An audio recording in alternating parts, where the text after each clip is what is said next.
was withdrawing from the race. And Mike so graciously agreed to still come and answer questions and let us have a little bit of his time. So Mike, we're going to do 2 minutes to introduce yourself, and if the rest will just immediately thereafter start with your questions. Sure. My name is Mike Chapman, and I have been serving on the school board in Cherokee County I'm in my 14th year, 13 years. I have 2 sons who went through Cherokee County schools from kindergarten all the way through Cherokee High School, graduated, and I'm proud to say they're very successful young men today. One living in China on his way to Paris, working for an international company. I moved to Cherokee County in 1990 and built a factory right here in Canton. And one of the requirements that our company has for employment at minimum levels is a high school education or a GED. And at that time in 1990, 3 out of every 5 applicants that walked up to my door didn't have a high school diploma. That presented a problem. And I got involved with the Chamber of Commerce to try to address that issue and found that there was nowhere in the county to get a GED, let alone the fact that the school system had a dropout rate that allowed it to get to that point where 3 out of 5 people didn't have a high school education. And we're talking about factory type work, so that didn't mean every person had that level of education. I started with some others from the Chamber, a learning center here in Canton that became the Cherokee Learning Center, and we had, I venture to guess, 8,000 to 10,000 people go through that learning center over a 20-year period to get their GED. That allowed me to hire people and make it easier for me to hire people. At the same time that was going on, the governor appointed me to the board of Appalachian Technical College. So I served 3 terms, 9 years on the board of App Tech. During my time on that board, I was appointed, because a board member resigned, to the Cherokee County Board of Education. So there was a period of time where I served on both boards and was able to create synergy that allowed us to have things like the Woodstock campus of App Tech, now it's App Tech, the building that's here in Canton, and then some other synergies as far as technical education was concerned. And that's kind of my history. It takes me 28 years in the county. Hi. So my question is, or my first question, a topic that's always important, but it's particularly important right now is school safety.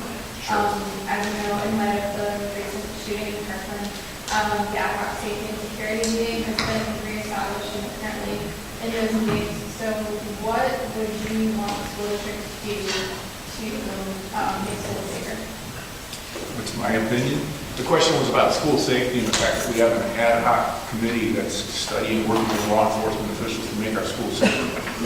Unfortunately, that's a never-ending battle, and it's something that we've talked about for years. We have our own police force. We're one of, I believe, 8 systems in the entire state that funds its own police department within the school system. And I believe we have 13 officers in the cars and all the equipment, a couple dogs, that'll allow us to have that level of service. We also have a great partnership with the Sheriff's Department and local police departments. But in my opinion, some of the things that have been in the news nowadays, I don't know whether it's the right thing to arm teachers or not. I think if somebody served in the military, it makes perfect sense for people to be allowed to carry a weapon if they're trained and certified. But I think really what we have to do is make our schools as secure as possible. There's 2 areas. The building is hard to penetrate, that's one thing.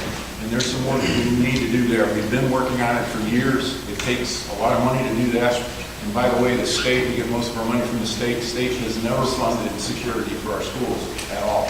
This year they're talking about it. So if we work on making the building safer, that's one. Number 2 is keeping our eyes and ears open. So one of the things our resource officers do is they investigate every threat that's perceived or real, whether it's through social media or whatever. We take everything seriously. And because of that, we've been able to mitigate some dangerous situations that have happened. So I think we're on the right track. And that's, I don't think there's a golden parachute that's going to make our schools safe, but that's the kind of thing that we need to do. Thank you for being here this evening. What, if any, issues are unique to schools, students, parents, specifically in District 6, that might not affect as greatly the remainder of the Cherokee County school system? I guess the question, I don't know if everybody can hear, but the question is what's unique in District 6 in the school system for parents and kids right now? I'd say the biggest thing that's been in the news lately that we've been struggling with actually for years is we've been building throughout the county, and we've done a good job of building schools throughout Cherokee County. And every time we build a school somewhere, we solve a problem, but then there's another overcrowding issue somewhere else. And right now, our biggest challenge has been Cherokee High School. They're way overcrowded. We need another high school, a 7th high school in the county. We've been working on that. Trust me, I've walked a lot of land, looked at land for years to build another school. That will affect the northwest part of the county, which is my district, as well as a few other northern districts. That's the biggest single thing I would say that's out there right now from a functional standpoint. The problem is, this is a big number, it costs between $80 and $100 million to build a high school. Whether you like that number or not, I don't like that number, it's too high, but that's the way it is. We have to build buildings a certain way, we have to put in football fields and all kinds of different things, and $80 to $100 million, and really the differential there is based on the economy, what the quotes and bids come in at, as well as the cost of the land. And as we all know, with a county that's in fast growth like we are, land is just skyrocketing. So that, I would say, is the biggest challenge in that district.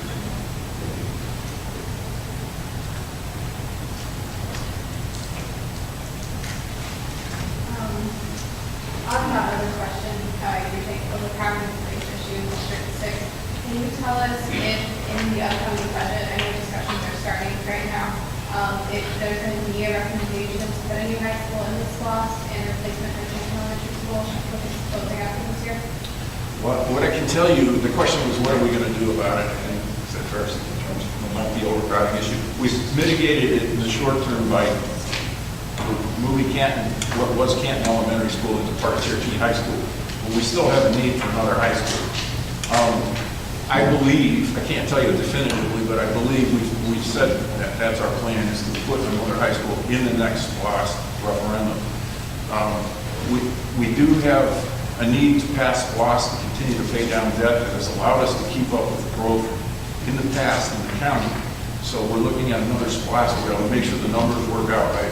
$80 to $100 million just for one building, one school, one piece of land is quite a bit of money. We do have land in inventory, but unfortunately it's not necessarily where we need it to be. Like you addressed a moment ago, probably the biggest issue facing not only your district, but the school system at large is growth and bringing to place people. On a more specific level, what do you feel are the biggest challenges to education that the students are facing in the classroom each and every day?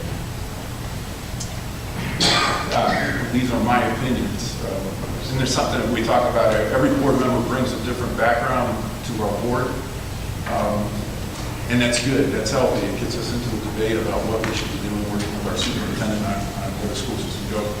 But in my experience, by the way, in my introduction, I forgot to say that my wife teaches in the system and has been teaching for 29 years, so I get that, trust me, I get that influence at home, and it's very helpful, actually. You know, I do career day classes and visit schools all the time. We have schools visit my factory, and the one thing that jumps out at me is we travel a lot, too. I've been to Europe many times, been to China. We send our kids to school for basically 7 hours a day, and our teachers work probably 9 hours a day because they got to do prep work before and after school. The kids are really only there 7 hours. That's the shortest period of time kids are in school anywhere in the world.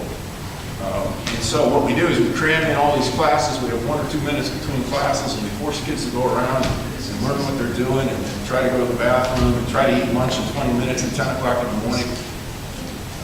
I don't see that as the best learning environment that we can get to, but given the money that we have, the resources that we have, the rules, the regulations that we have to follow, we're doing the best that we can do, and I think our test scores show that we're doing a pretty decent job. But I think in the long term, that's an area that we've got to really address. You mentioned that you're doing the best that you can with the resources that you have. I know that discussions have started regarding next year's budget. Sure. So my question is, what should the school district be investing more in, if anything, and what should maybe be cut back? Well, I guess one of the things you have to do is, from a budgeting standpoint, is look at where your needs are.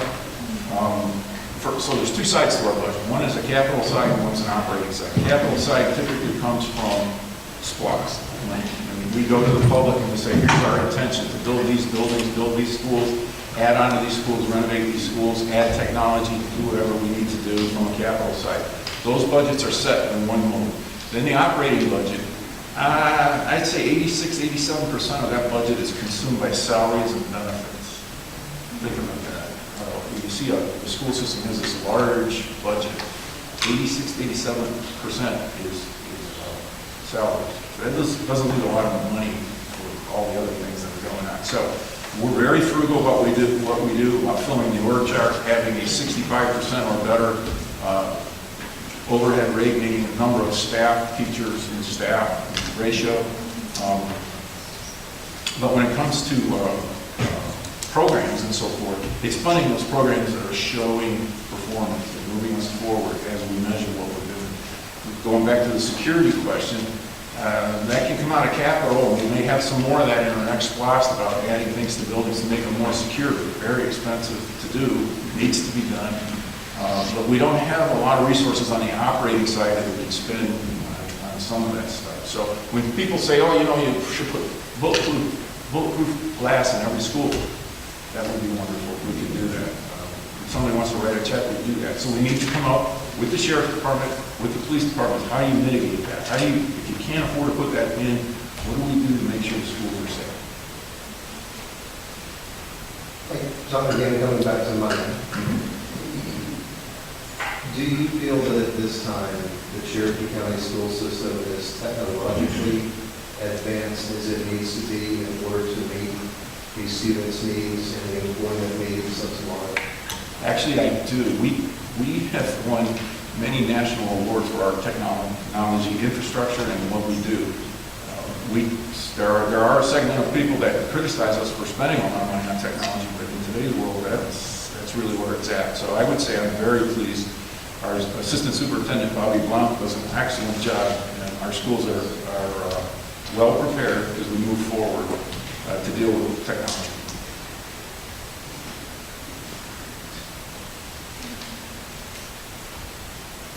My question is also technology related, which is, I have the support, I guess, for Chapman principal the other day. He had his motto was preparing today's students for tomorrow's challenges, which is in line with some of the district priorities. So my question is sort of along those lines.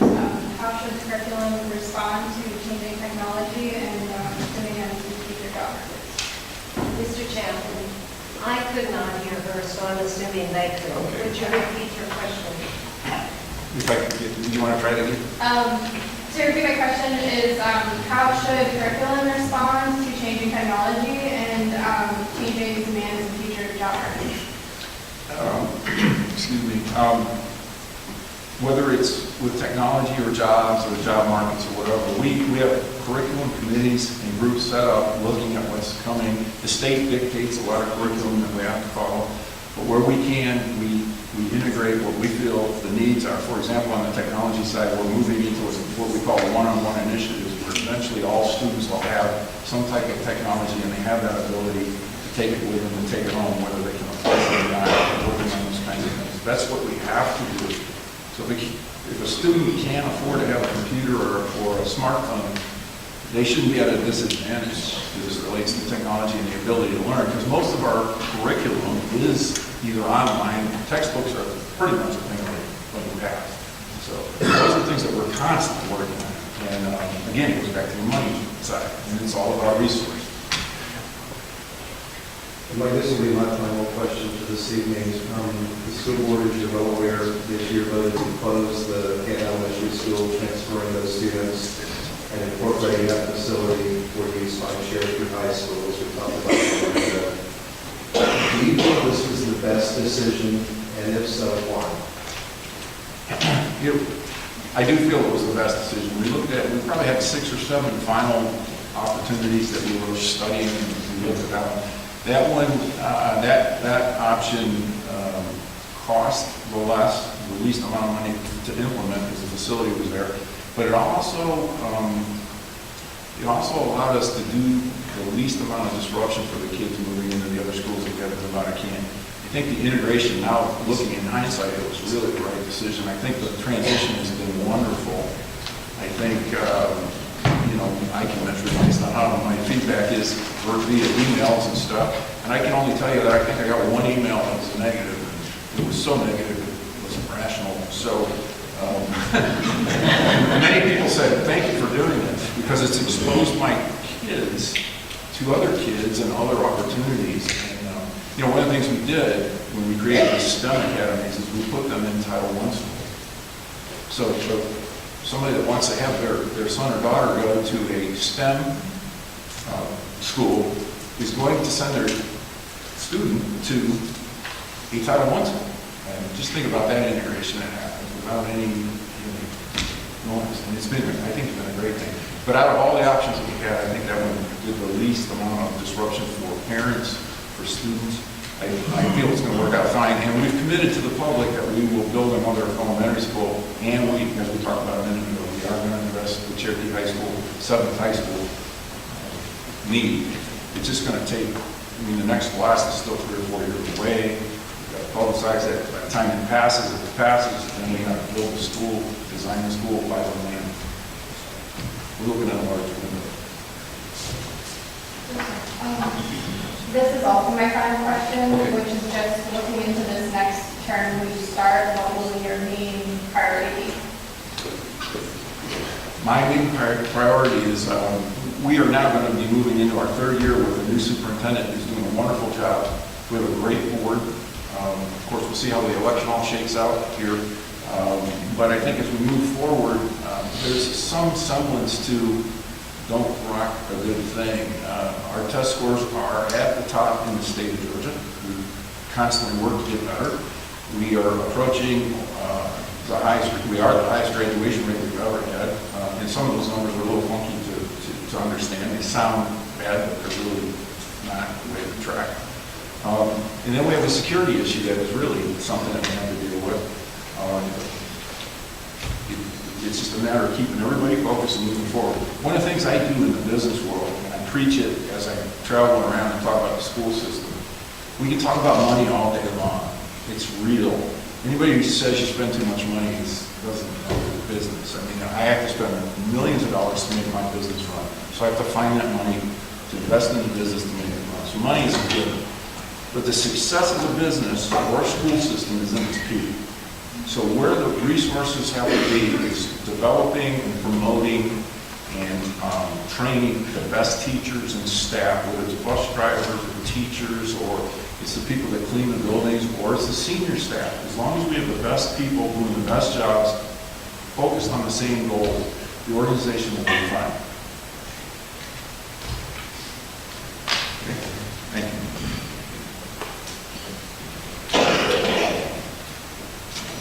Mike, the first audience question is, CCSD has runaway debt.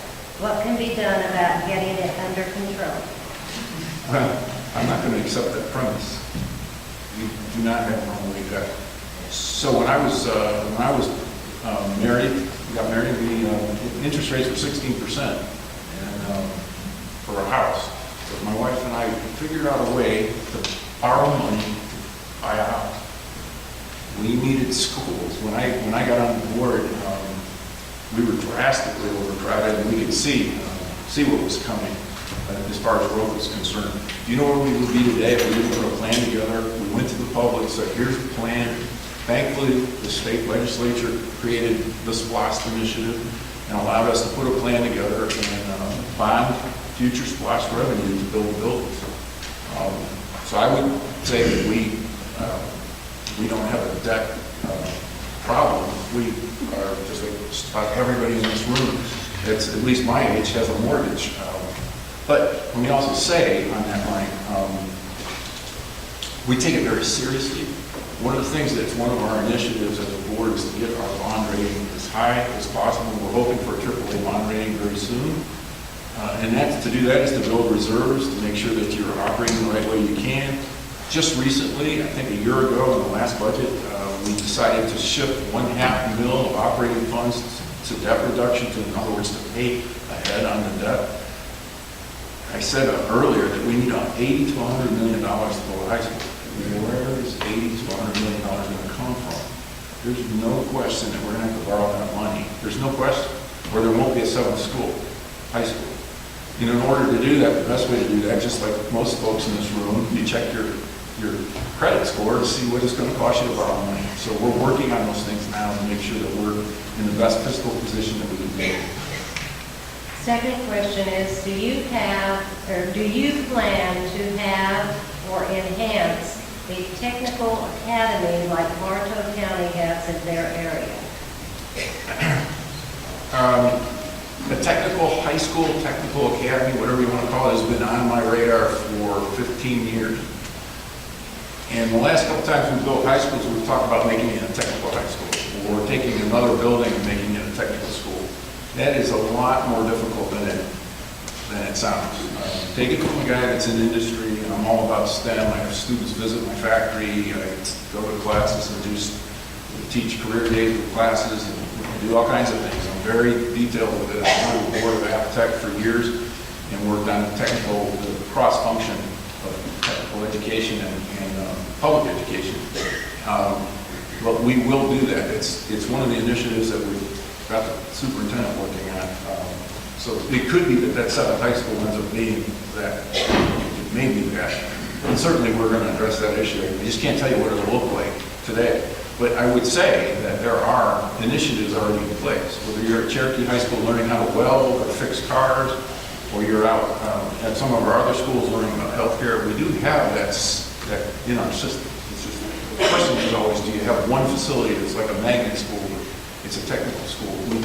We don't have that, but in a fast growth community, it's going to be challenging to make one facility be that, but we're working on it. This is 4 questions. The first 3, I think, are going to be yes or no. So I'm going to just go down. Okay. Is there a school resource officer at every school? No. Are they there every day, all day, and at after-school activities? The school resource officer? Well, since they're not at every school, there's not one there all the time at every school, but there are on duty. Each resource officer has multiple schools they're responsible for in a zone. And they have not to get into details, but they have a way to travel on and investigate things and get between schools. So they know what that travel time is between certain buildings. So we have 42 facilities, and I don't quote me, but I believe it's like 13 resource officers in the system, somewhere in that vicinity. We'd love to have more. Are they armed? Yes. If armed, what are they armed with? Most of them carry Glocks, and they're armed to the teeth. They have vests on, and they're fully ready. As a matter of fact, if you walk into one of our schools, you'd think you were in Iraq. They're ready to go. They're absolutely ready to go. We have a good team on that side. We have talked about long rifles and the need for long rifles. I'm going to say whether we have them or not, but some of our schools have hallways that are 150 yards long, and I happen to shoot a good deal myself, and I dare anybody to hit a moving target at 100 yards with a 9mm. So, yes.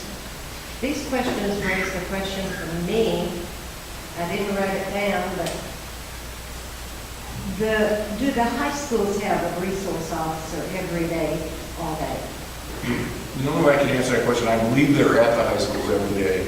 Whether they're there all day, I can't say. Okay, the next question. There tends to be more issues with the high schools. Let's put it that way. Law enforcement response time is 7 to 12 minutes. Based on past school shootings, the shooter does most of the killing during that time. What specifically does the staff at our schools do in that time to stop the killing? The time between all call or 911 call and the arrival of the police. What was the very beginning? response time is? It says the response time is law enforcement response time is 7 to 12 minutes. Well, I don't know if that's true in Cherokee County or not. We have a very good sheriff's department, and we, hopefully somebody walking in when we have a resource officer there. But assuming that there isn't an officer there, without getting into details, there is a great deal of protocol that is in our schools about locking doors and where students should go. There is debate in the committee that was talked about earlier that's studying it. There's some issues out there about, it used to be hunker down and hide, lock the door so that a perp can't get in the building or get into a certain room, but now there's discussion about the best thing to do is to flee. I don't know what the answer is, but law enforcement should help us decide what that is. 7 to 12 minutes, I'm going to venture a guess, unless the cards fall the wrong way, it's going to be faster than that. We're going to have somebody better at one of our schools. But you're highlighting a point, which is it would be great to have a resource officer in every single school. Realize our budget is $1.1 million a year. $1.1 million a year out of our local tax digest money that we get to educate kids just funds our police department. We're one of 8 systems in the state that has a police department. There's 180 plus school systems in the state. So, I mean, we're fully vested and fully invested in trying to protect our schools. And the last question, is there a deadline that the board has set for the superintendent to get with the sheriff and others and estimate and establish a plan for the school for a school shooting? Is there a date? Well, there's not a date that I'm aware of, except everything flows with the budget process. And as we move forward, we are due shortly in the next few months a report back from that committee. That report will probably make recommendations on procedures and policies that can really be implemented right away. But anything that takes money, unless we can find the money in the immediate budget, is going to have to fall in line with the budget process. We're going to find that money and put it in the plan moving forward. Remember, everything we do gets looked at. It's looked at by somebody at the state level, and they approve it. So we can't just willy-nilly change things, even though we might want to change them for the better. So sometimes we've got to find money. Sometimes it's after. One of the things we do very well is we go after grants, write grants and get money from organizations that are out there that are willing to give the school system money to do these kind of things. And that's, I'm quite sure that's something that we're looking at. Thank you, audience, for your questions and press. Mr. Chapman, you can do a 1-minute closing. And after he does his closing, we'll take a 5-minute break, which means be back in your seats at 7:15. You mean you guys didn't come to see me? Anyway, I don't have much longer. I just wanted to thank the Cherokee County Republican Women and the Cherokee County Republican Party for hosting this evening. Hopefully, I've conveyed that I have a long history of success and action in our county. I also sit on the building authority in Canton and been involved in building the YMCA and the parks. And I've been involved in a lot of things over the years. Because I live here, I work here, my kids went to school here, and my wife works in the school system. And for those reasons, obviously without an opponent, it looks like it's going to be that I'll get back on the board. But if my opponent was still here, I would certainly ask for your vote because I take this very seriously. I want you to know that. And I think our school system is doing wonderful and will get better. So thank you very much.